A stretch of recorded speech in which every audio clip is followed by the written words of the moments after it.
Bismillahirrahmanirrahim. Assalamualaikum warahmatullahi wabarakatuh. Pertama-tama marilah kita panjatkan puji dan syukur kehadirat Allah Subhanahu wa taala yang telah melimpahkan rahmat dan hidayahnya. Semoga dalam perkuliahan ini berjalan dengan lancar dan pandemi segera berakhir. Minggu ini kita akan bahas tentang investasi dalam efek untuk pertemuan ke-11. Langsung aja. Tujuan investasi dalam efek merupakan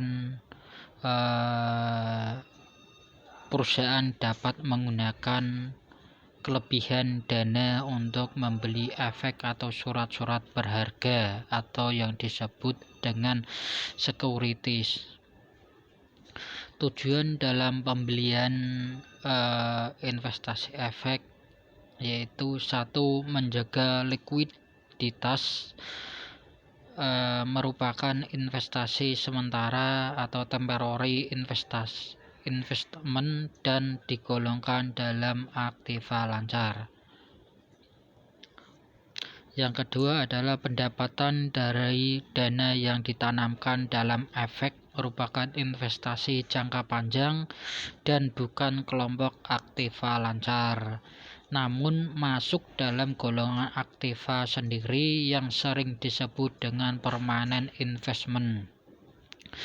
Jadi untuk tujuan pembelian yaitu untuk menjaga suatu perusahaan supaya liquid dalam kategori temporary investment, yaitu tergolong dalam aktiva lancar. Yang kedua adalah obligasi, merupakan surat pengakuan hutang yang diterbitkan oleh pemerintah, perusahaan, lembaga lain sebagai pihak yang terutang, yang mempunyai nilai nominal tertentu dan kesanggupan untuk membayar bunga secara periodik atas dasar persentase tertentu. Jadi di situ ada surat hutang yang diterbitkan oleh pemerintah, perusahaan atau lembaga lain. Yang kedua adalah obligasi, merupakan instrumen pasar modal yang memberikan pendapatan tetap. Penentuan besarnya rate of return yaitu dengan metode atau jatuh tempo obligasi, biasanya disampai hari jatuh atau bisa disebut dengan yield to maturity dan dapat dihitung dengan C plus F kurangin P dibagi N dibagi P kurangin F dibagi 2. Jadi 2 di situ udah rumus C, di mana C merupakan bunga tahunan di dalam rupiah, sedang F harga nominal dari obligasi, P harga pasar, dan N adalah umur obligasi. Untuk menentukan nilai obligasi sendiri didasarkan pada tingkat bunga yang sedang berlaku. Apabila obligasi itu tidak mempunyai hari jatuh atau perpetuity, maka nilainya ditentukan dengan mengkapitalisasikan bunga tahunan atas dasar tingkat bunga yang berlaku. Jadi nilai sama dengan bunga tahunan dikurangi discount rate atau yang disebut dengan R dibagi I.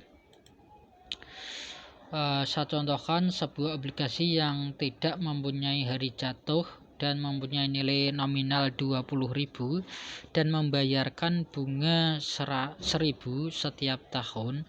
Berapa nilai obligasi tersebut berdasarkan kondisi pasar saat ini, di mana bunga berlaku adalah 4%. Jadi R dikurangin I kecil sama dengan 1.000 dibagi persentase 0,4% sama dengan 25.000.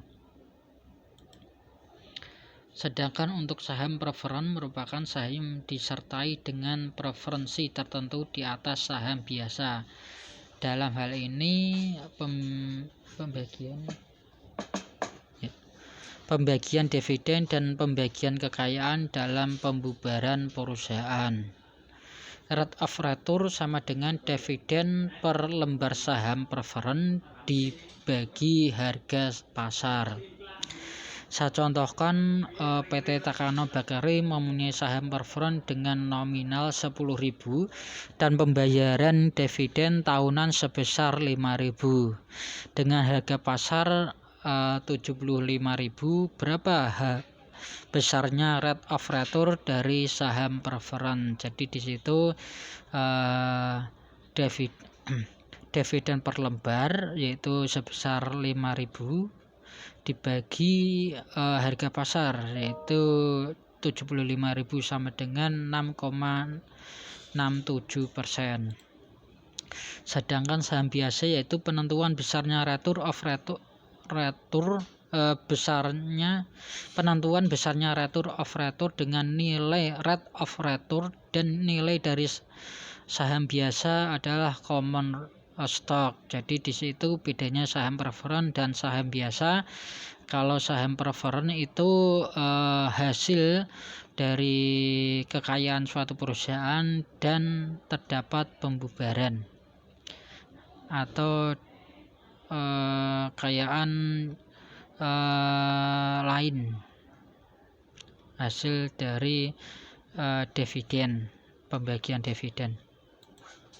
Sedangkan saham biasa yaitu saham biasa lebih dibandingkan dengan obligasi. Satu, forecasting pendapatan, dividen dan harga saham dan waktu yang akan datang adalah sukar, itu saham biasa. Sedangkan yang kedua adalah tidak seperti halnya dengan bunga obligasi, pendapatan dan dividen saham biasa diharapkan meningkat setiap tahunnya dan tidak tetap konstan. Jadi dengan rumus RR sama dengan D1 plus P1 kurangin P0 dibagi P0, di mana D1 adalah dividen yang diharapkan pada akhir tahun pertama dan P1 adalah harga saham yang diharapkan pada harga akhir tahun pertama, yang P0 adalah harga saham pada waktu saat ini.